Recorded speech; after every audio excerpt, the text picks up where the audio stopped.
Hello. Market में इस सैलाब और भारी गिरावट ने हम सबको दुखी कर रखा है और जाहिर है इससे हम सबके पोर्टफोलियो पर भी बहुत गहरा असर पड़ा होगा।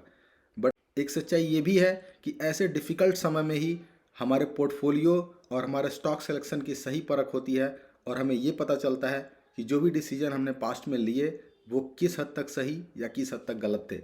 जब मार्केट ऊपर की तरफ चलता है यानी कि सारे स्टॉक्स चलते हैं, मार्केट्स रोज नए हाइज बनाता है, ऐसे समय में तो रिटर्न्स बनाना बहुत ही आसान है और सारे लोग छप्पर फाड़ के रिटर्न बनाते हैं। डिफ़िकल्ट समय में ही ये पता चलता है कि कौन कितने पानी में है। सो आइए इस वीडियो को शुरू करते हैं। सबसे पहले हम मार्केट में 1 मिनट मार्केट का 1 मिनट का ओवरव्यू करेंगे कि मार्केट किस लेवल्स पर खड़ा है और यहाँ से आगे किस तरह के प्राइस मूवमेंट्स की पॉसिबिलिटीज़ हैं। उसके बाद हम चलेंगे अपने पोर्टफोलियो पर और ये देखेंगे कि इस पोर्टफोलियो ने जो शुरू में प्रॉमिस किया था कि ये किसी भी टाइम फ्रेम में इंडाइसेस जैसे कि निफ्टी मिड कैप और स्मॉल कैप को आउट परफॉर्म करेगा, वो हम अभी भी कर पा रहे हैं या नहीं। और वीडियो के आखिरी भाग में हम रिजल्ट्स अपडेट की तरफ चलेंगे और ये देखेंगे कि हमारे पोर्टफोलियो के सारे 30 स्टॉक्स के रिजल्ट आ गए हैं और उनमें से किस स्टॉक का रिजल्ट अच्छा रहा, किस स्टॉक का रिजल्ट ख़राब रहा। और हमने अपने पोर्टफोलियो में 2 चेंजेस भी किए हैं, उन चेंजेस को भी डिस्कस करेंगे। सो चलिए वीडियो को शुरू करते हैं। निफ्टी का चार्ट हम स्क्रीन पर देख सकते हैं। ये डेली बेसिस का चार्ट है। हमने करीब 2 से 3 वीक पहले इस पैटर्न को डिस्कस भी किया था। हम यहाँ देख सकते हैं करीब 3 वीक पहले यहाँ निफ्टी पे हेड एंड शोल्डर पैटर्न का ब्रेक डाउन हुआ था। ये हमारा पहला शोल्डर है, ये हमारा हेड है और ये हमारा दूसरा शोल्डर है। यहाँ पे ये ब्रेक डाउन हुआ था और हमने इसी दौरान मार्केट ओवरव्यू में डिस्कस भी किया था कि मार्केट यहाँ से काफ़ी नीचे के लेवल्स दिखा सकता है। उसके 3-4 रीजन थे। पहला तो ये कि मार्केट में जो रिजल्ट्स आ रहे थे वो काफ़ी हद तक डिसअपॉइंटिंग थे। दूसरा ये कि मार्केट पहले से ही काफ़ी ओवर वैल्यूड हो चुका था और ऐसे में अगर डिसअपॉइंटिंग रिजल्ट्स आएंगे तो वो एक मार्केट के लिए दोहरा खतरनाक इफेक्ट प्रोड्यूस करेगा। और साथ में जियोपॉलिटिकल अनिश्चितताएं थी, एफआईआईज के सेल ऑफ चल रहे थे।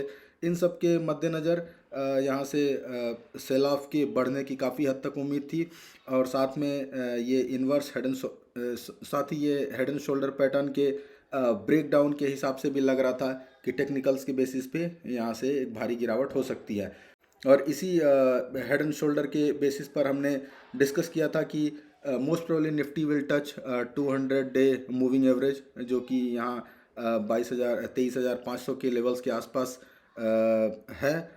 हम देख सकते हैं निफ्टी उसी 200 डीएमए के लेवल्स के ऊपर पिछले 2 दिनों से क्लोज दे रहा है। अगर हम हेड एंड शोल्डर पैटर्न के ब्रेक डाउन के बाद लेवल्स की बात करें तो इसके हिसाब से मार्केट का लेवल 23,200 23,300 के आसपास आता है और I am pretty much convinced कि वो लेवल्स भी हमें किसी न किसी दिन मार्केट में देखने को मिलेंगे। और मेरा पर्सनल ओपिनियन ये है कि मार्केट यहाँ से बहुत ज़्यादा करेक्शन शायद ना दिखाए, लेकिन time wise correction, price wise correction शायद ना दिखाए, बट टाइम वाइज करेक्शन यहाँ पे होगी और मार्केट में भी काफ़ी समय तक यहीं 500-700 पॉइंट के रेंज में ऊपर नीचे करता रहेगा। यानी कि 23,000 से लेके 23,600 700 800 के 700-800 के लेवल्स के बीच में कम से कम 2-3 हफ्ते और गुजारेगा। ये था मार्केट पर ओवरव्यू। इसी के साथ चलते हैं अगले पार्ट में और डिस्कस करते हैं अपने पोर्टफोलियो की परफॉर्मेंस के बारे में।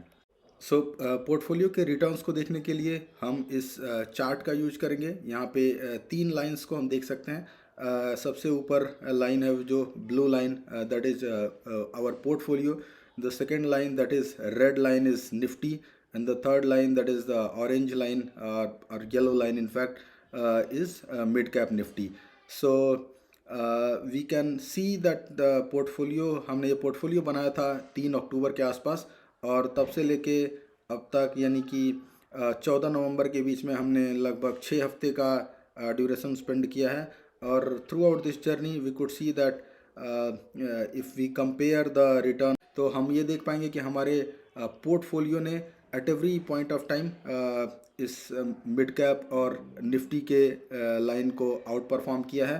और हम इवेंचुअली ये भी देख पाएंगे कि अगर हम आज की डेट में देखें तो हमारे पोर्टफोलियो का रिटर्न -2.4% है, निफ्टी का रिटर्न -6.8% है और निफ्टी मिड कैप का रिटर्न -8.4% है।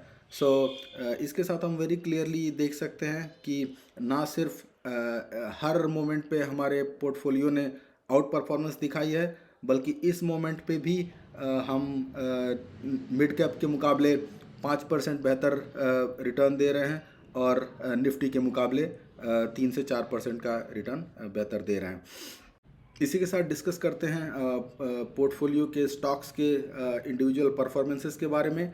हम यहाँ देख सकते हैं पोर्टफोलियो का ओवरऑल रिटर्न जो कि लगभग 6 वीक का है इज़ -2.4%, और ये फ्राइडे का रिटर्न इज़ 1.1%। हम यहाँ देख सकते हैं अपने सारे स्टॉक्स को, Action Construction, Anand Rathi, Angel One etcetera etcetera. अगर हम वीकली चेंज पे जाएं तो मार्केट के इस सेल ऑफ के बीच में जबकि सारे स्टॉक्स ही गिर रहे हैं, हमारे स्टॉक्स भी ऑब्वियसली गिरेंगे, बट द फैक्ट इज़ कि हमारे स्टॉक स्ट्रांग हैं और जैसे ही मार्केट में कोई भी रिकवरी आएगी ये वो स्टॉक होंगे जो सबसे पहले और बड़ी तेज़ी से ऊपर की तरफ आएंगे और अपने लॉसेस को रिकवर कर लेंगे। सो आइए वीकली रिटर्न्स पे एक नज़र डालते हैं। यूनो मिंडा ने हमें पॉजिटिव साइड में 6.5% का रिटर्न दिया है, त्रिवेणी टर्बाइन ने 3% का रिटर्न दिया है, चॉइस इंटरनेशनल ने लगभग न्यूट्रल रिटर्न दिया है। सो ये 3 स्टॉक्स थे जो वीकली बेसिस पे समहाउ पॉजिटिव रिटर्न देने में कामयाब रहे।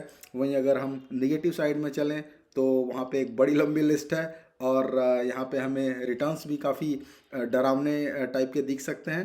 अगर हम टीना रबर को देखें -18%, Rate Gain -13%, Jupiter Wagon -12%, Venus Pipe -11%, Action Construction, Bikaji Foods, PG Electroplast, CDSL, Shriram Finance, Gravita India, इन्होंने भी -6 से लेके -10% का रिटर्न दिया है। आगे अगर हम देखें तो लिस्ट बहुत ही लंबी है। बालू forge, angel one, KPI green, ITD cementation, KPIT technologies, home first, इन्होंने भी -4 से -6% का रिटर्न दिया है। और इस प्रकार हम देखें तो लिस्ट ऑफ कोर्स लंबी है। गिरते हुए मार्केट में आप स्टॉक से अच्छा एक्सपेक्ट नहीं कर सकते, but the fact is even though they are falling, we have seen that they are falling lesser compared to other mid cap stocks or other even nifty stocks। और मुझे पूरी उम्मीद है कि अपनी स्ट्रेंथ के बेसिस पे, अपने राइट फंडामेंटल्स के बेसिस पे जैसे ही मार्केट में स्टेबिलिटी आएगी और मार्केट में थोड़ी भी रिकवरी आएगी, ये स्टॉक्स जंप करेंगे और जल्दी से जल्दी अपने लॉसेस को रिकवर कर पाएंगे। सो रिजल्ट्स को डिस्कस करने से पहले हमने पोर्टफोलियो में 2 चेंजेस किए हैं, उन चेंजेस को डिस्कस करते हैं। यहाँ पे हम देख सकते हैं Q2 2025। In this particular column we have captured the result based on their performance, I mean good, average or bad, and then we could see all the 30 stocks have declared their results. Many of them have got good entry, some of them are average, and 2 of them are there, namely this Kalyan Jewelers, and there is one more, CG Power and Industries. These 2 are there which have kind of shown degrowth।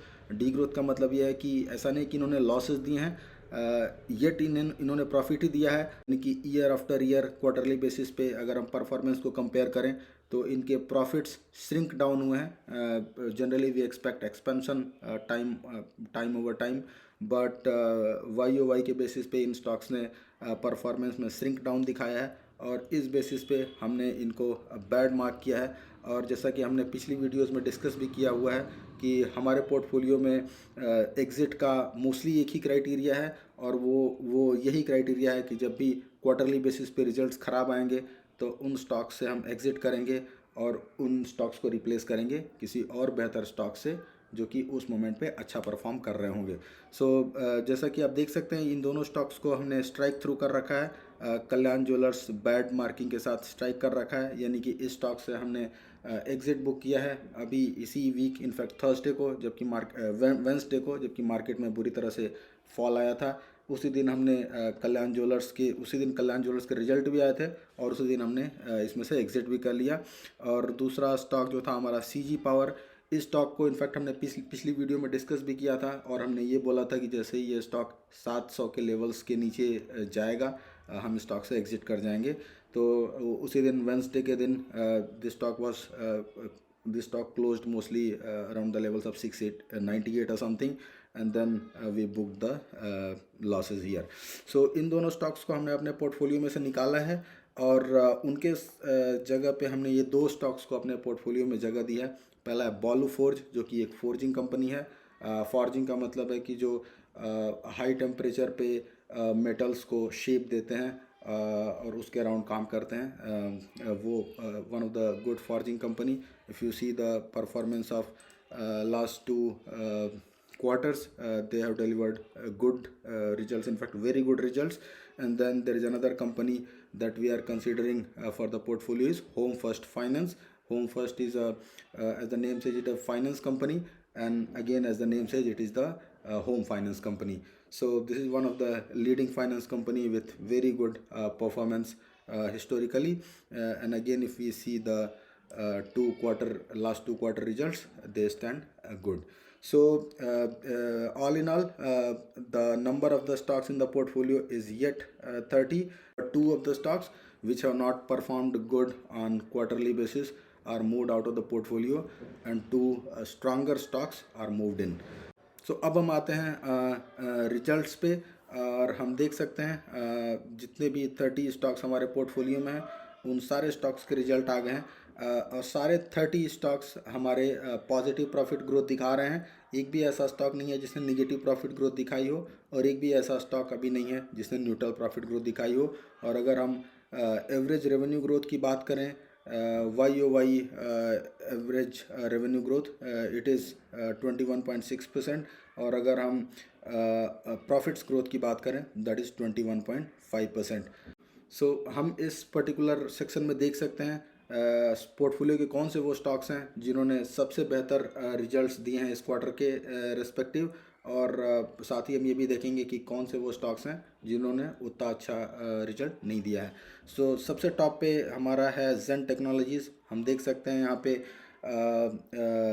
Revenue growth is 260% and profit growth is 310%. Sky Gold 94 and 405% respectively, KPI Green 67 and 100% respectively, Balu Forge 60 and 106% respectively, Keynes 58 and 86% respectively, this CDSL 55% and 48% respectively, and then Tina Rubber close to 50, PG Electroplast close to 50 revenue growth and profit growth, Angel One close to 40 revenue and profit growth, and then there are many more which have given moderate sort of revenue and profit growth. And if we come towards bottom, we could see Ramkrishna Forging. This has given 7% revenue growth, and the profit growth is much higher, 130%. And then Vesuvius India moderate 10% revenue and profit growth. Gravita India, Action Construction, Sriram Finance, Jupiter Wagon, Uno Minda, and these stocks have given 10 to 20% of revenue and profit growth respectively. So this was a minor discussion regarding the result overview of the portfolio, and then let's compare this 21.6% average revenue growth and 21.5% average profit growth with other worlds. I mean, let's compare it with Nifty, for instance. Yeah, we could see that Nifty 50 has also declared all 50 results, and average revenue growth is 6.6% and average profit growth is 5%. Then let's go to say mid cap. We could go to Nifty mid cap 100.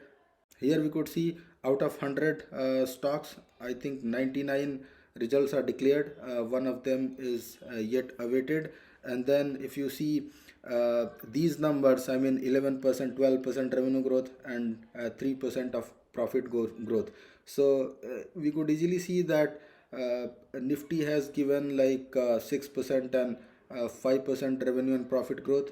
This mid cap has given 11 and 3% revenue and profit growth. Our portfolio has given 21% revenue and profit growth as such. So it clearly shows that our portfolio is having fundamentally stronger stocks, and thus we are expected to do better in mid to longer term. The very last thing that I want to show is this. I'll go to degrowth. So whatever two stocks we have moved out of the portfolio, we have moved them to another portfolio, and that is a degrowth stock. So here you could see 2 out of 2 stocks have shown degrowth, and then we could very clearly see Kalyan Jewelers here and CG Power. So here we could see Kalyan Jewelers have given -3% of profit growth, and CG Power has given -9% of profit growth. So yeah, that's pretty much about the result outcomes and what changes we have made in the portfolio and based on what criteria we have made those changes. So video के बारे में अपने सुझाव और विचार जरूर भेजें। Video को लाइक शेयर करें, चैनल को सब्सक्राइब करें, ऐसे ही अपना प्यार और मोटिवेशन चैनल को देते रहें। सो वीडियो में बने रहने के लिए बहुत बहुत धन्यवाद। मिलेंगे अगले वीकली ओवरव्यू में। Thanks for watching the video and your time. Bye bye.